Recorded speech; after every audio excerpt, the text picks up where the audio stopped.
नमो तस्य भगवतो अरहतो सम्मा संबुद्धस्य।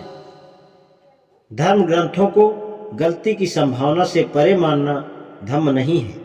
ब्राह्मणों की घोषणा थी कि वेद न केवल पवित्र ग्रंथ ही है बल्कि वे स्वतः प्रमाण भी हैं।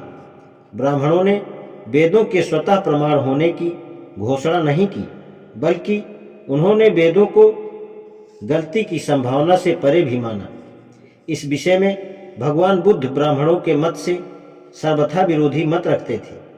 उन्होंने वेदों को पवित्र मानने से इनकार किया।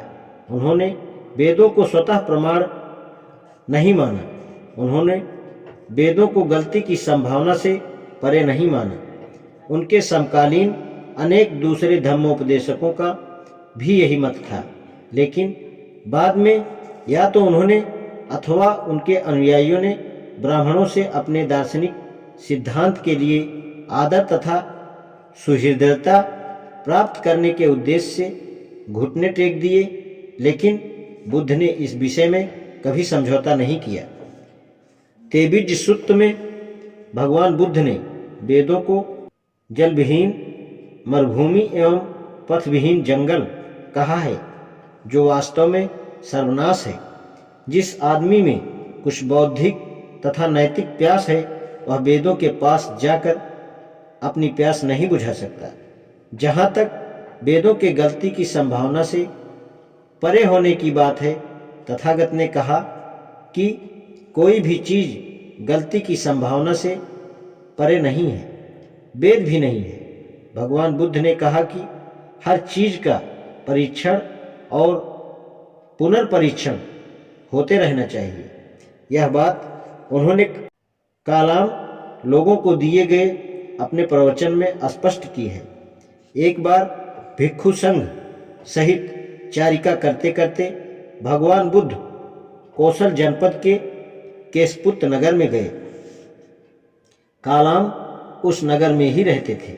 जब कालामों को तथागत के आगमन की सूचना मिली तो वे वहां पहुंचे जहां तथागत विहार कर रहे थे और जाकर एक ओर बैठ गए।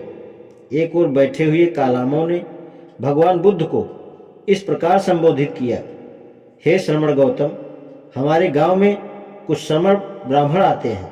वे अपने मत की स्थापना करते हैं, अपने मत को ऊंचा उठाते हैं और दूसरे के मत का खंडन करते हैं, दूसरे के मत को नीचा दिखाते हैं, उसकी निंदा और विरोध करते हैं।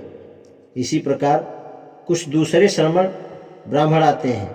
वे भी अपने मत की स्थापना करते हैं, अपने मत की प्रशंसा करते हैं और दूसरे के मत का खंडन करते हैं, तिरस्कार करते हैं, दूसरों के मत का विरोध करते हैं। इसलिए हे श्रमण गौतम, हम अनिश्चितता और संदेह में पड़ जाते हैं कि इन श्रमण ब्राह्मणों में से कौन सत्य बोल रहा है और कौन झूठ। हे कालामो, तुम्हारी अनिश्चितता का कारण सही है, तुम्हारे संदेह का कारण सही है। ऐसे अवसरों पर अनिश्चितता और संदेह उत्पन्न होना सही है। आज इतना ही। नमो बुद्धाय।